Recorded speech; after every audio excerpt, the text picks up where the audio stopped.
Amis rôlistes, bonjour. Alors aujourd'hui, je voulais terminer ma petite série sur les règles de Warhammer avec une vidéo qui va être relativement courte car le sujet n'est pas très vaste, on va dire. Mais je voulais en fait terminer à peu près toutes les règles que je voulais aborder à propos du livre de base. Je reviendrai certainement vers vous sur Warhammer, sur les règles. Enfin, sur Warhammer, je reviendrai vers vous, ça c'est sûr. Par contre, je reviendrai peut-être aussi sur des points de règles qu'on ne trouve pas dans le livre de base, mais qu'on va trouver qu'on trouve dans les suppléments VO et qui vont arriver sans doute très rapidement en français. Donc aujourd'hui, en fait, pour clôturer cette première série d'expli règles, comme je pourrais dire, eh bien, je vais vous parler des armures. Alors, les armures, tout se passe, page 299 et 300, 301 avec les règles optionnelles, mais en gros, tout se passe surtout sur cette table, page 300. En fait, qu'est-ce qu'on a comme armure? Déjà, on a des types d'armures. Alors, il n'y en a pas 50, hein. Il y a le cuir souple, le cuir bouilli, l'armure de maille et l'armure de plate. Chaque armure est, divisé en plusieurs morceaux, on va dire. Hein, par exemple, nous avons pour l'armure de cuir souple, on a la calotte de cuir, la jambière, le juste au corps et la veste de cuir. Alors, déjà, ça veut dire que chacun des emplacements d'une armure ne protège que certains endroits du corps. Hein. Le corps, en fait, on va dire que sur une cible, vous avez plusieurs endroits où toucher. Donc vous avez la tête, les jambes, le corps, donc le buste, et en gros, les bras. Voilà. Et donc chaque armure va protéger, chaque morceau d'armure va protéger un emplacement ou deux. D'ailleurs, en fait, le maximum, c'est deux. Les vestes, en fait, vont protéger à la fois le corps et les bras. Voilà. Ça, c'est une première chose. Bon, autrement, alors on va passer très rapidement sur les caractéristiques de base d'une armure qui sont son prix. Alors, comme d'habitude, le prix d'une armure, c'est ce que vous pouvez trouver chez un marchand lambda d'une manière tout à fait classique. Libre à vous d'ajuster le prix en fonction. Son encombrement, ça, c'est important. Hein, parce que là, il faut jouer avec l'encombrement. Hein, c'est une règle qu'on a l'habitude de ne pas trop jouer, mais si on joue avec l'armure, il faut absolument jouer à l'encombrement, sinon vous allez avoir en fait des tanks avec chacun de vos joueurs. Par contre, si vous jouez à l'encombrement, vous allez voir qu'un tank qui ne bouge pas, eh ben, c'est moins intéressant. La disponibilité, voilà, donc ça, par exemple, le petit artisan au fin fond du Reichland, il va peut-être pas avoir des jambières d'acier, mais vous allez trouver des jambières de cuir sans trop de problèmes. Les pénalités, alors là, les pénalités, c'est en fonction du type d'armure. Alors, en sachant qu'il y a quand même deux choses, vous voyez, il y a un truc, je ne sais pas pourquoi ils ont fait ça. Pour les mailles, en fait, on nous explique que n'importe quelle maille ou plate confère chaque fois une pénalité de moins 10 en discrétion. Je ne sais pas pourquoi ça n'a pas été répété sur chaque ligne, pour moi ça aurait été plus clair. Mais en tout cas, il faut se référer aux deux astérix. Hein. Pareil, donc maille et plate ont une pénalité. Les emplacements, ça c'est les emplacements sur lesquels vous portez l'armure et également l'emplacement protégé par elle. Et enfin, les points d'armure, c'est le nombre de dégâts qu'elle va absorber. Voilà. Et après, vous avez des atouts et des défauts, mais ça, on va y venir rapidement. Alors, une armure, c'est fait pour protéger, donc à chaque fois que vous prenez un point de dégâts, enfin, que vous prenez un dégât à un endroit où vous avez une armure, vous allez déduire la totalité des points d'armure présents à cet endroit. Alors pourquoi je dis la totalité? Parce que en fait, vous pouvez porter plusieurs morceaux, cumuler plusieurs morceaux d'armure à un même endroit. Alors bien sûr, vous allez cumuler l'encombrement également. Je vous montre ça tout de suite. Alors pour parler du cumul de l'encombrement, du cumul en fait des points d'armure dont vous bénéficiez, il faut parler aussi des atouts et de l'atout flexible. Alors pourquoi je parle de ça? Parce que, en fait, une armure qui est dite flexible, en fait, peut être portée sous une couche d'une armure non flexible. Alors, c'est important parce que qu'est-ce que ça veut dire? Ça veut dire que vous n'allez pas pouvoir accumuler, par exemple, une chemise de maille et une cotte de maille. puisqu'en fait ce sont deux armures flexibles, elles ne pourront pas être elles ne pourront pas se cumuler. Par contre, vous allez pouvoir mettre une armure d'une cotte de maille, par exemple, en dessous de cuir bouilli, parce qu'en fait, elle n'est pas flexible, donc vous pouvez la mettre en dessous. Enfin, la cuir bouilli n'est pas flexible, pareil pour la cuir souple. Et en plus, la cuir souple, alors, et pour les plaids, bien entendu. En fait, vous pouvez, ça ne s'applique qu'à la cotte de maille. La cotte de maille, en fait, peut se porter en dessous de n'importe quelle armure qui n'est pas flexible. Donc, hormis elle-même, en fait. Le cuir souple, alors, après, il y a une exception, enfin, il y a le cuir souple, alors c'est pareil, ils ont mis nulle part dans un tout, mais ils ont mis un astérix. Ça veut dire que l'astérix, ce cuir souple peut être porté sans pénalité sous n'importe quelle autre armure. Alors, comment on l'interprète? Là, est-ce que vous pouvez mettre du cuir souple en dessous du cuir souple, tel que c'est présenté? Je dirais oui.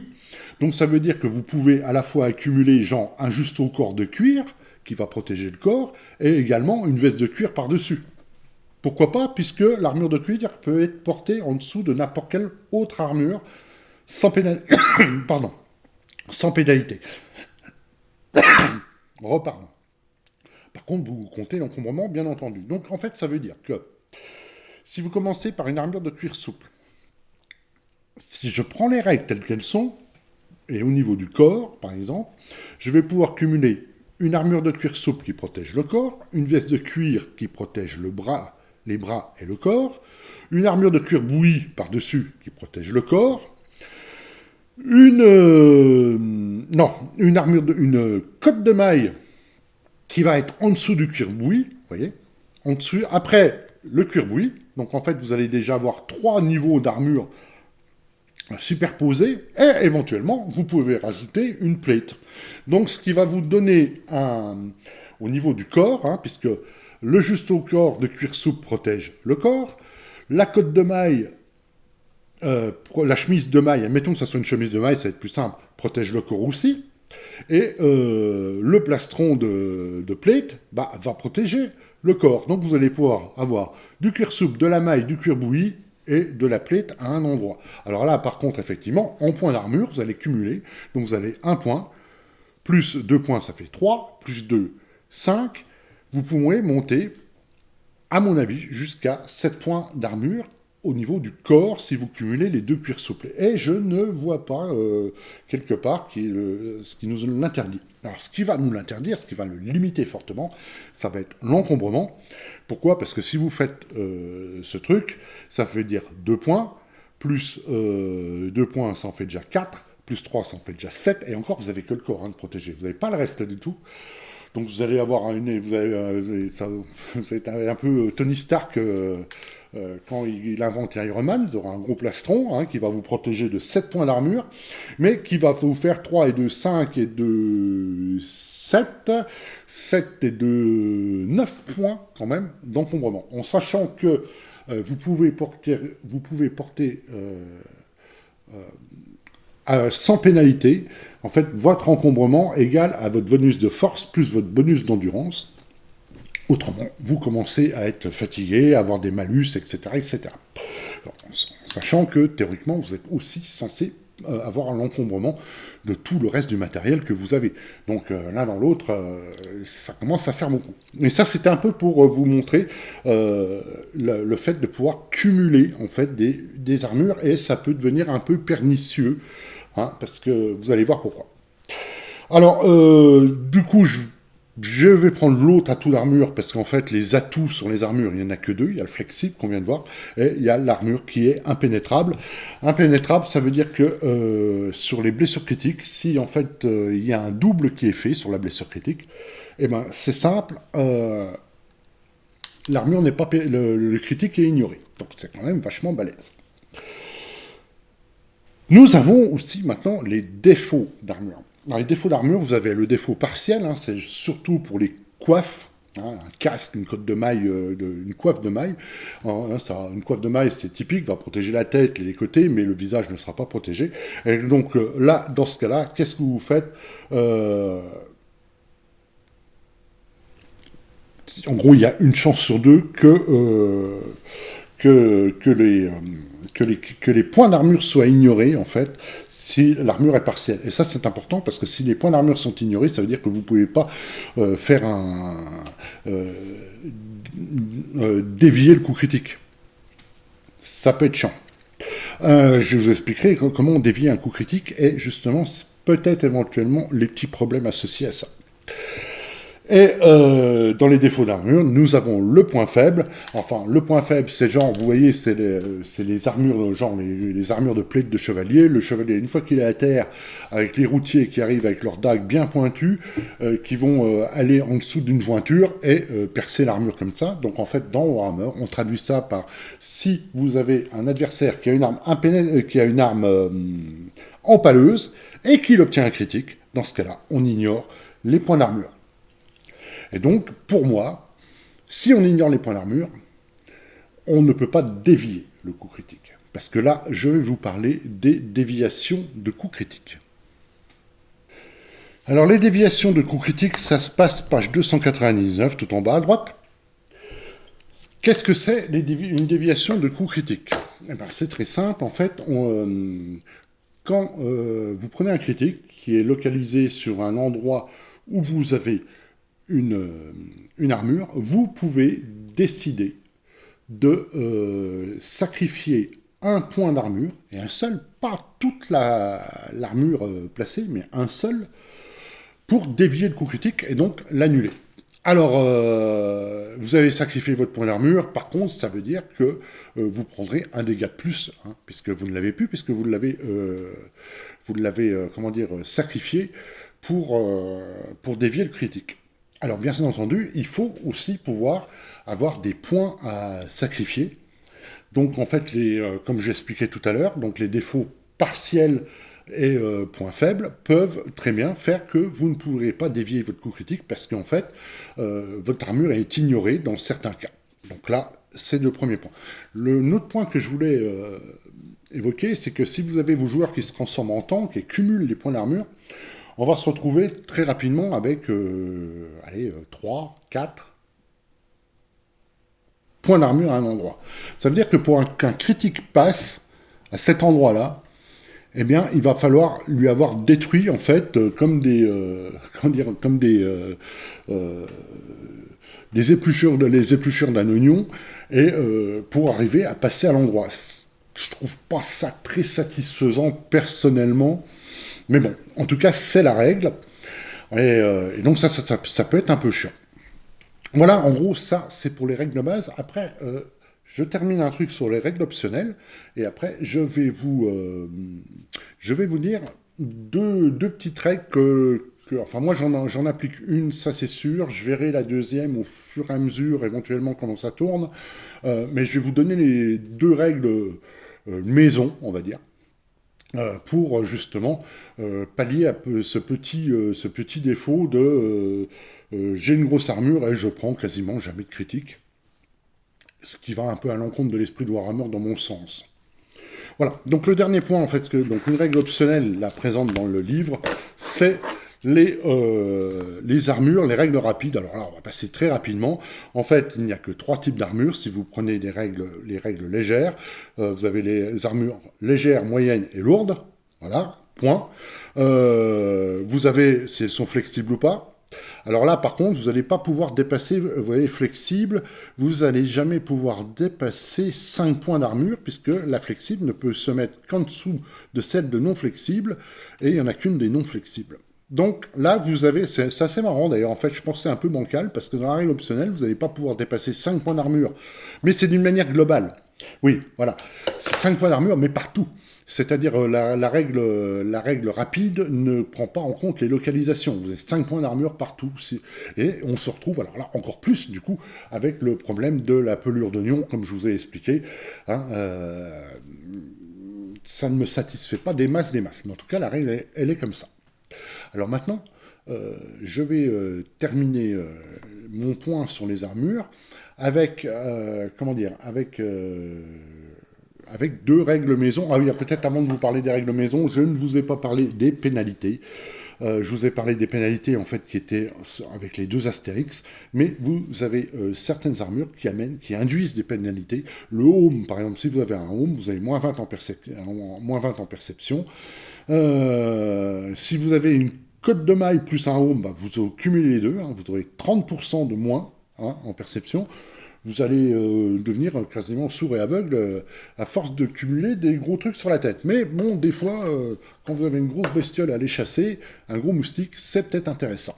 Alors maintenant, je vais vous parler des 2 petites règles que moi, enfin, une que j'applique, une autre que je ne sais pas encore, je vais voir.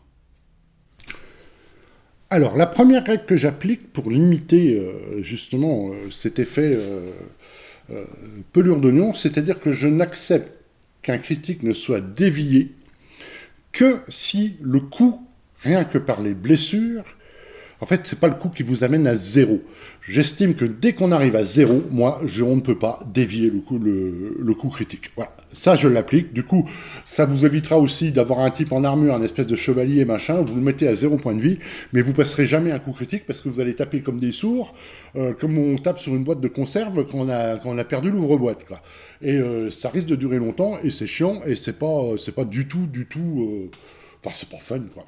Donc moi, dès qu'on arrive à 0 point de vie, terminé, on ne dévie plus un coup critique. Ça, celle-là, c'est une règle que j'applique. Après, il y a une autre règle possible, c'est-à-dire, si vous prenez... Enfin, possible. Libre à vous, hein, c'est pas une règle officielle, hein, libre à vous de prendre ça ou pas. Je reviens en fait sur les tables de coups critiques pour vous expliquer ça. Alors, sur les tables de coups critiques, vous remarquez que quand vous prenez un critique, vous avez un certain nombre de points de blessure qui vont se rajouter aux dégâts que vous prenez. Ça, je vous fais aller voir ma vidéo sur les combats, vous aurez l'explication. Et moi, ce que je propose, c'est que votre armure, quand elle dévie un coup critique, vous prenez le nombre de blessures que le critique inflige, et ça va être le nombre de points d'armure qui vont être nécessaires pour dévier ce critique. Pourquoi pas ? C'est une possibilité, ce qui permet de descendre en fait les points d'armure beaucoup plus rapidement que à chaque fois un par un. Hein, si vous donnez un gros coup dans un énorme critique sur quelqu'un, eh ben ça va avoir tendance à détruire complètement l'armure.